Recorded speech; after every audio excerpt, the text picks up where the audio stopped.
Kaixo eta ongitorri guztioi datuetatik tiraka saioaren atal berri batera. Beti bezala gaurkoan ere, datuetan, zenbakietan, ehunekoetan zentratuta, gai bat hobeto ezagutzen edo ulertzen saiatuko gara. Eta gaurko honetan, kooperatibismoaren inguruan egingo dizuegu berba. Gure bailararekin oso lotuta daude kooperatibak, izan ere 200 gora dira debagoienean dauden mota horretako enpresak, eta esan behar da, enplegu osoaren ehuneko ia 42 suposatzen dutela. Baina galdetuko baligute, jakingo genuke esaten zer den kooperatiba bat? Zer da kooperatiba bat? Kooperatiba bat, ni egon naz kooperatiban, urgorrin itxita. Enpresa langile bakoitza jabia dana bai. Joder, pregunta. Zer da? Jentia elketzen dauenin zehotzen enpresa bat montatzeko, danetarako, bueno, da enpresa baten, baina auzo baten, neke herri baten bebai, bueno, hori, danok hankatu, gauzak danontzat, benefizio batzeko, da bizinteako. Pues una agrupación de trabajadores. Enpresa baten partaidetza duten langileen elkarte bat. Era. Izan zen, gaur egun ez da. Bueno, enpresa berezi bat, enpresa langileena orokorrean, nire ustez. Pertsona talde batek behar bat edo desio bat dukanean, normalean 3 aukera aukitzen ditugu. Bat izaten da merkatura jutia eta topatzia eta diruz ordaintzia erantzuna, soluzioa. Beste bat izaten da administrazio publikoei eskatzia, horri erantzutia, eta beste bat izaten da autogestionatzea.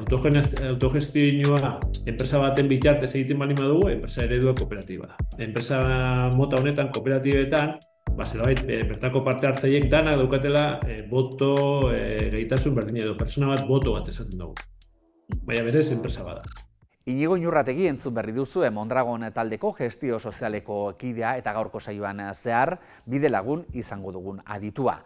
1950ko hamarkadan abiatu zen Jose Maria Arizmendiarretaren ekimenez Arrasateko esperientzia kooperatiba bezala ezagutzen duguna. Esan behar da baina kooperatiben eredua etzela ez hemen ez orduan sortu. Non eta noiz, 1854an eta Erresuma Batuan Rochesterren sortu zen. Eta kaso batek baino gehiago uste duena baino zabalduago dago gainera munduan.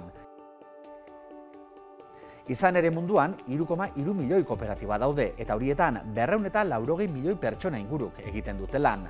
Europar Batasunean esaterako 250.000 dira kooperatibak eta ia 5 milioi eta erdi langilek dihardute horietan. Kooperatiba guztiak baina ez dira berdinak. Bada enpresa mota bat ezaguna, ez da gauza bat bitxixia bez. Munduan dago lanaren 10% edo kooperatiba kopuru honek edo kooperatiba guetan emoten da.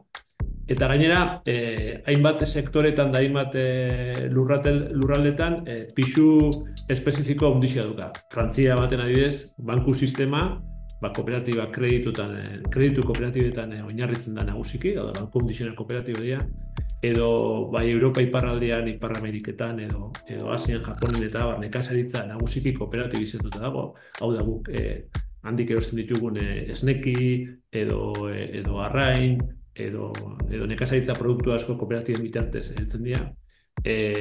Kontsumoa edo distribuzioa oso kooperatibizatuta dago herrialde askotan, hau da nagusi diren guk hemen erreferentzia bat izan baldin badugu Mercadona bat, iparraldeko herrialde askotan Mercadonak horrek kooperatiba dira. Kooperatiba eredu ezberdina dauz.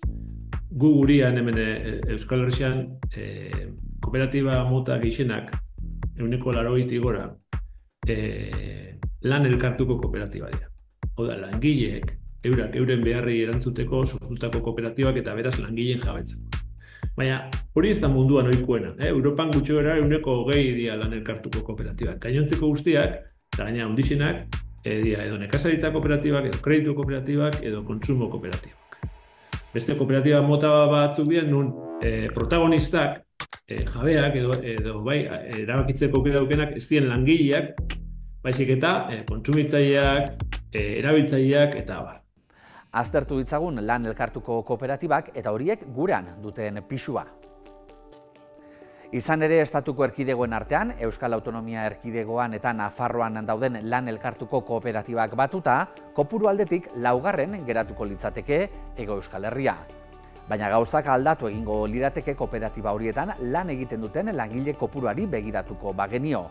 Kooperatibak gutxiago izanik ere, Hego Euskal Herrian beste erkidegoetan baino langile gehiagok egiten dutelako lan elkartuko kooperatibetan. Batekoak edo bestekoak izan, zenbat kooperatiba daude gurean? Kasu honetan eta Eustaten datuen arabera, Euskal Autonomia Erkidegoan 56.000 langileri baino gehiagori lan ematen dieten 1.903 kooperatiba daude. Lurraldeen artean, Gipuzkoa da kooperatiba gehien dituena, ia 850. Momentuz datuak alde batera utzi eta kalera egingo dugu. Arrasatearrek ze alde on eta ze alde txar ikusten dizkiote kooperatibismoari. Eta zer da kooperatibismotik azpimarratuko zenuken gauza on bat eta zer gauza txar azpimarratuko zenuke? Hombre, gauzak ona, falta da zer, hor inguruan denok, elkarrekin, apoiau eta lan dau hor, baina, eta txarra, txarra zioze badauk dela, baina ez dakiz zer. Txarrik esebe, ona ni kooperatiban itxeo lan bebai eta gustora nau bertan. Bai. Ni beti uste dut, kooperatibismoa izen dela la mayor sociedad anónima. Baina, eurek esaten zauen ez danona zala, da jentia ikusi daue, ez dela izen nolan. Osea, gauzat onak euki daue, baina txarra be bai. Da, holan bukatu da, bukatu ez, baina holan da iltzi ondiokan buruketan. Ona, parte hartzea beti ona dena. Txarra, ez dakit. Ez zaite zer ere bururatzen. Ona lan asko ematen duela. Txarra gaur egun ez dela inondik inora ere izan zenan. Ona da, guztiona dala enpresa. Azkenean erabakiak posible dugu guztion artean hartzea. Oso importantea niretzat. Baina beste alde batetik jendeak normalien hori ez du baloratzen. Niretzat problema dela bere jendearen burua ez dela sartzen ideia horretan. Beraz, enpresa normal bezala onartzen da, eskatzen du berdin, sindikatua bezala, jakin barik jabea dela, eta posible duela aldatzea gauzak, berak, zati bat behintzat daukalako. Gure gaurko adituari ere antzerako galdera egin diogu. Ze onura ekartzen dizkiote kooperatibek dauden lekuari, eta badute ahulgune edo gabeziarik? Kooperatibek oroar, esan egiten badukela indargune garrantzitsu bat, eta da, azkenean lurralde konkretu batetako biztanleek sortu eta gobernatutako enpresak dira. Beraz, lotuta, txikita dago lurraldeari. Gaur egunen deslokalizazioan eta fenomeno eta mehatxu horren aurrean, oso dispositibo efektiboa da, ezta? Ekonomian barruan. Eta konkretuki lan elkartuko kooperatibek horretaz aparte, bertako langileen jabetzako enpresak izateaz aparte, beraz, lurraldea txikita, beste ekarpen interesgarri batzuk bere ondori interesgarri batzuk badauzka.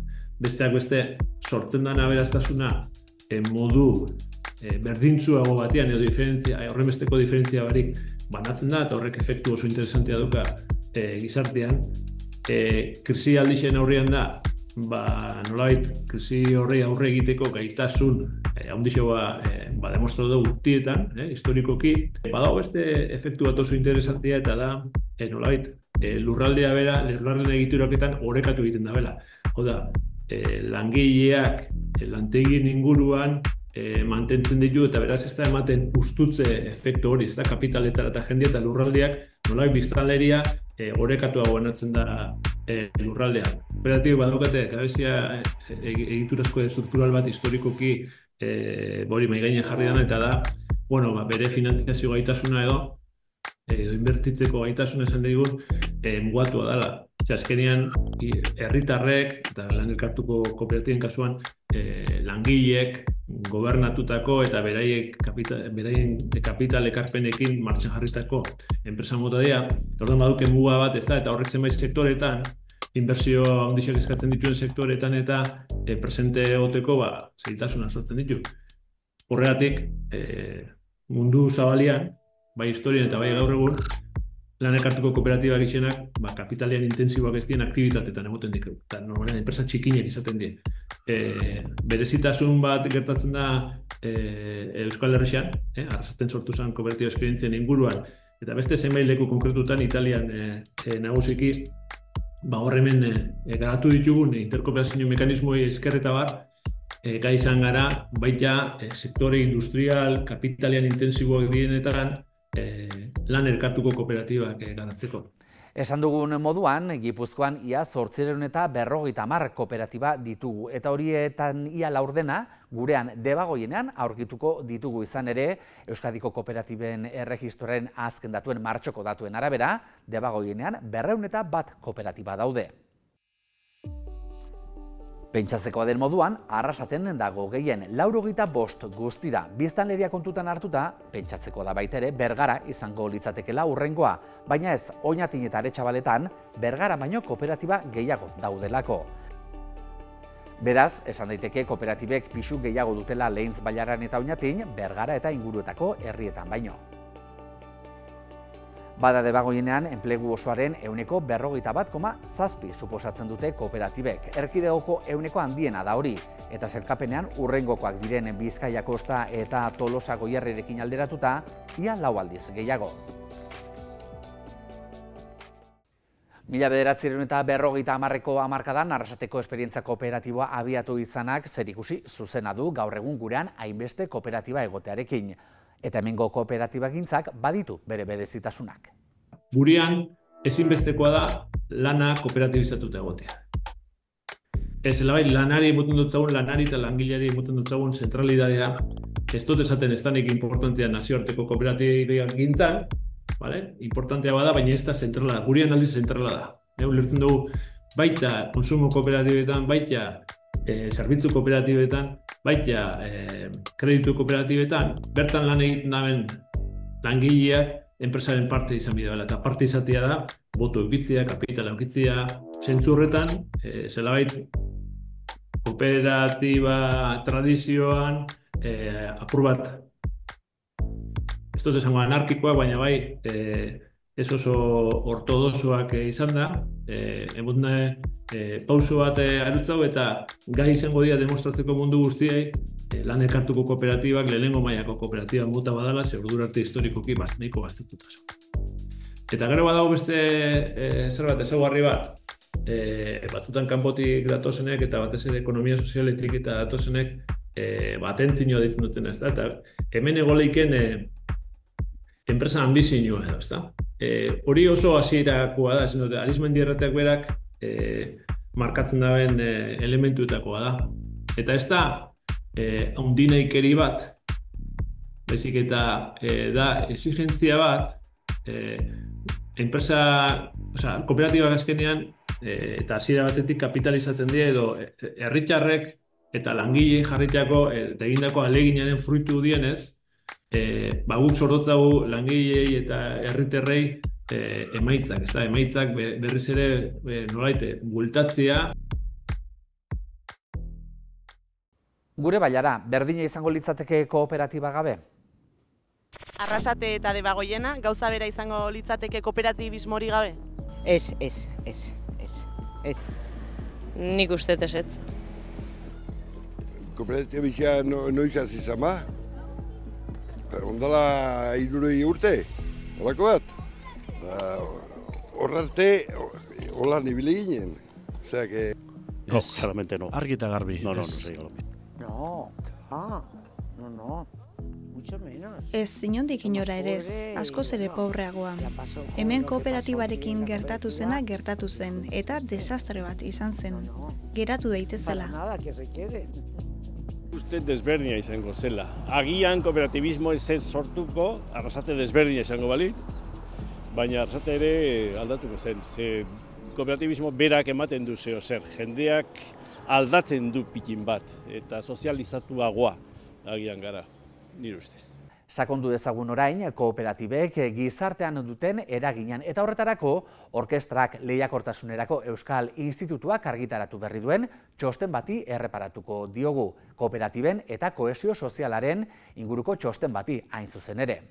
Bertan, Euskal Autonomia Erkidegoa 12 eskualdetan banatuta gizarte berdintasunarekin lotutako hainbat faktore aztertzen dituzte eta eskualde horiek sailkatu ere egiten dituzte. Hala, Debagoienean biztanleria osoaren 11,8 dago pobrezia edo bazterkeria arriskuan eta hori eskualde guztien artean bigarren datu honena da. Gizon eta emakumeen soldata arrakalari erreparatuta, Debagoienean 16% da arrakala hori. Eta horrek 5. datu honena suposatzen du 12 eskualderen artean. Bukatzeko, urteko batazbesteko errentari dagokionez, Debagoienean 22.710 eurokoa da. Bigarren altuena Euskal Autonomia Erkidegoan. Azken datuetan murgilduko gara segidan Mondragon taldeari buruzko datuetan hain zuzen ere. 92 dira Mondragon taldea osatzen duten kooperatibak 92, 4 alorretan banatuta, finantzak, industria, banaketa eta ezagutza. 12 erakunde daude momentu honetan Mondragonen ikerketara eta garapenera zuzenduta. Eta enpleguari dagokionez, 92, aipatutako 92 kooperatiba horiek 70.500 pertsonari ematen diete lana. Horietatik 43,3 Euskal Autonomia Erkidegoan. 2024ko emaitzei begiratuta 11.200 milioi euroko salmentak lortu zituen Mondragon taldeak. Inigo Inurrategiren esanetan, 2013an Fagorretxe tresnak itxi izana bai izan zen mugarri bat, baina gaur egun nola dago Mondragon taldea? Nik izango nuke gaur egun taldeko kooperatiben egoera ona dela. Naiz eta, Trumpek hartzen dituen erabakixok ez dakigu zer ekarriko daben, baina kooperatibak oro har sendo, patrimonialki sendo, ondo finantziota edo dare oro har, sektore batzutan beste batzutan baino gehiago sufritzen nahi dira, adibidez autogintzan eta bar, baina artean oinarri senduekin interkooperazio edo elkarlaguntzako mekanismoak ondo engrazauta, interkooperazio dinamika oso potente batekin, ez da? Gauza berriak egiteko eta erronke berriak aurre egiteko, politika sozioenpresarial berri batekin.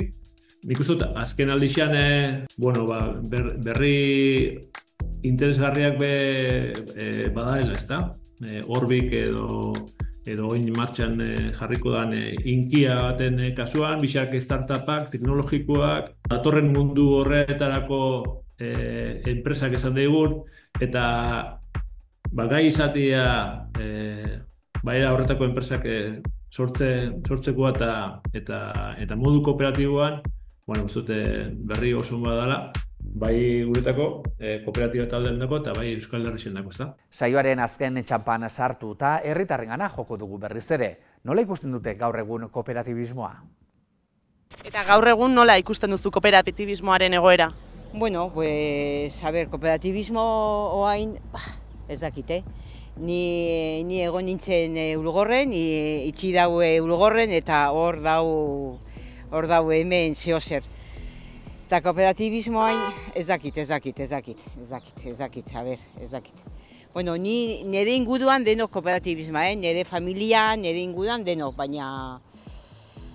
ez dakit, igual lehen baina oain bakoitza bere gauzak eta ez dakit, kooperatibismo. Ondo uste ez dakit ez nago asko murgilduta zentzu horretan. Uste dut beluzak ondela ez, uste dut. Baina, jenti hor da bila, ondiokan burrekaten da bilen, Inpresioa da maia, parte hartzea apur bat jaitsi dela. Ez oso ondo, ez eurengatik, baizik eta inguruan dagoenagatik. Ondo daude, baina hobeto egon zitezkeen. Están bien, pero podrían estar mejor. Eta egia esan da, irtenbide polita da, kapitalismo, sozialismoen artean, Nik uste hirugarren bidea dala, baina ez da baloratzen nahikoa. Nire ustez polita izango zen jendeak ulertzea hirugarren bide hori interesgarria izango zela. Kooperatibagintzaren bilakaeraz eta gaur egungo egoeraz hitz egingo digu segidan Goiatz Aranak gaur ekarri digun erreportajean. Aitor Irurerekin izan da horretarako, iaz erretiratu zen Fagor Automationeko presidente ohiarekin.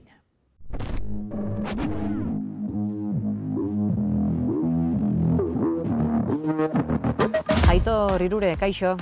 Egunon. Tira, iaz hartu zenuen erretiroa, Fagor Automotionen. Zenbat urte eman dituzu kooperatibetan lanean eta noiztik bazkide? Begira, kooperatibetan guztira 55 urte.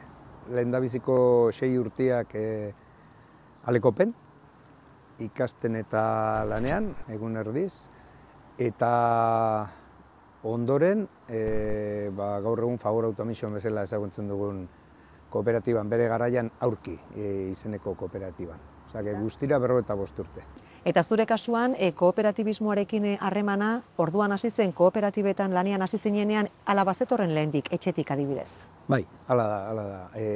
Aitxeak bere garaian zerrajeran egiten zuen lan, zerrajeratik Ederlanera pasatu zen, Komet bere momentuan izena Komet zuen kooperatiba batetara, eta Aitxak betidanik oso pozik hitz egiten zuen aukera horretaz, oso harro sentitzen zen, eta beti etxean kooperatibaren onurataz hitz egiten zigun, eta desberdintasuna hoxe, sentitzen duzera zerbait propio bezala, bestian zea pioi bat, gainera garai hartako hizkeran da peoiak, langile oso arrunta soilak, eta bestian zeukaten nola, ez dakit nola esan, protagonismo handiago bat, norberan zerbait balitz modukoa, eta nik uste dut zentzu horretan aintzindariak izan zienak, hori Fagorren osaketan eta zeresan handia izan zutela, eragin handia. Nik gogoratzen dut, Aitxan zaldi bat, Alfonso Gorronjogoitek esaten duenarekin, edonora, ez? Zuk kooperatibetan lanean ekin zenionean, nola zuk ere era berean sentitzen bizitzen zenuen bertako giro hori? Ez nuke hainbeste esango, baina bai antolatuta zeukaten guztia nolabait guri balio horiek transmititzeko akordatzen naiz, Alekopen sartu berri, larunbat batetan, larun bat jai eguna ziren, baina larun bat oso bat hartzen genuen kooperatiba gintzari buruz hitz egiteko, bertara eramaten gintuzten, eta akordatzen nahi zen Elorzarekin, saio oso bat, eta horren inguran balioak, hau ez da enpresa arrunt bat, eta guzti horiek guk 17 urteko mutikotxo batzuk, gauza batzuk, beste batzuk baino hobeto ulertzen genituen, baina gero jardunaz bai, asko jasotzen genuen, zentzu horretan. Teorian jasotzen zenuten hori, gero praktikan jartzen zen. Bai, praktikan ere ikusten genuen, zeren guk ikasle moduan ere joaten ginen egituran barruan askotan igotzen eta zure balioen arabera ardura berriak hartzen zenituen, bai, oso modu hezitzailea zen, ez? Ez zen lana ikia bakarrik, baizik eta zerbait gehiago ere, bai. Ezagutzen ditugun beste enpresa eredu batzuek zeintzu diren, ez da, kontuan izanik, zertan esango zenuke bereziki aldentzen direla eredu bat eta bestea? Nik esango nuke batez ere, azken helburua zein den, ez? Esan daigun enpresa kapitalisten helburua da, akziodun batzuk diru asko irabaztea norberan dako, ez? Eta nik kooperatiban ikusten dudan balioetako bat, komunitateari begira egiten dela, ez? Kooperatibak ere enpresa gara eta irabazi beharra daukagu, ez? Baina desberdin handiena nik esango nuke desberdintasun handiena dela zer egiten den gero irabazi hoiekin, ez? Eta zuk zeuk esaterako behin kooperatibetan lan egin eta gero, bai, behin bertako jarduna egiteko modua zure egin eta gero, izango luke zentzurik ikusiko zenuke zure burua bestelako eredu bat duen enpresaren batetan lanean? Ez, baina era bat, gainera ez esango nizuke. Nik nire azken urtetan eta egon naizen lekuetan esan dut, nik kooperatiba gintza ikusten dut ez bakarrik eredu enpresarial moduan. Nik uste bizitzarako ere eredu bat badela bizitza antolaketan esan nahi dut. Aberastasuna banatu, desberdintasunak gutxiagotu, eta balio horiek erabat beharrezkoa dira nik uste gizarterako, ez? Nola egiten dira kooperatibista berri edo gazteak izenez eta izatez kooperatibista? Bueno, egia esan, nik Mondragoneko esperientzia daukatez, Mondragonen barruan, eta nahiko ondo egituratuta dago. Garai baten guk kalekupen egiten genduena, baino askoz hobeto antolatuta hor Otalora daukagu. Otalorako jendia hartara dedikatzen dena Mondragon barruan, gestio sozialaren barruan kokatzen dira, eta hor egiten die formakuntza oso potentiak.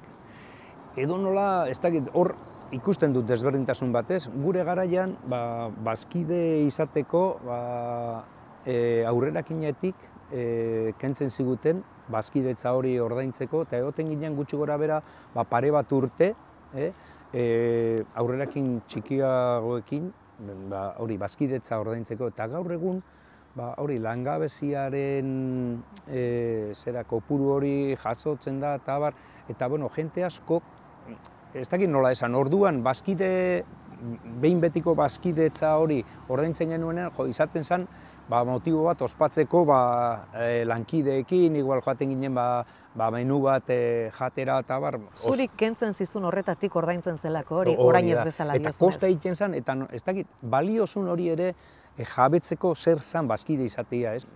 Behar bat desberdintasun hori sistema baten eta besteen artean ere bereizteko baliozun, ez? Eta zer gehiago esango zenuke ari dela aldatzen? Askotan entzun dugulako ez da, kooperatibista izate hori, sentitze hori, indargabetzen ari ote den neurri batean, eta zuk zeuk esan duzu ez da, zure aitarentzako Alfonso Gorroñogoitiak esaten zuena, arek esandakoarekin edo nora, zuk zeuk ere bizi izan dituzu balio horiek eta sendo gainera, baina ez zure aitak moduan. Eta gaur egungoek, gaurko gazteek? Nire ikuspegitik ikusten dudana da, gu kooperatiba egia esan gara isla txikitxo bat, eta mundua beste modu batera, komunikabideek eta hemen batez be lurralde aurreratuen bizi dugun guztia badirudi arrakasta beste modu bateko izan behar dela, mezuak beti hortara begiratzen dira, hemen arrakasta badirudi da, diru asko ikia, ez dakiz zer, zenbat jarraitzaile izatia, holako gauzak, ez? Eta horren aurka borrokatzea ez da erresa. Azkenien, hori, telebista, sare sozialak, danak eredu batzuk finkatzen dituzte, eta ez dakit, behar bada gazteek hortik eraten dute, hori jasotzen dute, eta ez dakit, pentsauleike hori dela, gaur egun arrakasta, eta nik uste, kooperatiba gintza beste gauza bat dela, ez da, nola esango nuke, igual gutxitan esateko, ez da nik baizik eta guk, aurretik jartzea. Ikusten diozu etorkizunik ereduari, balioei?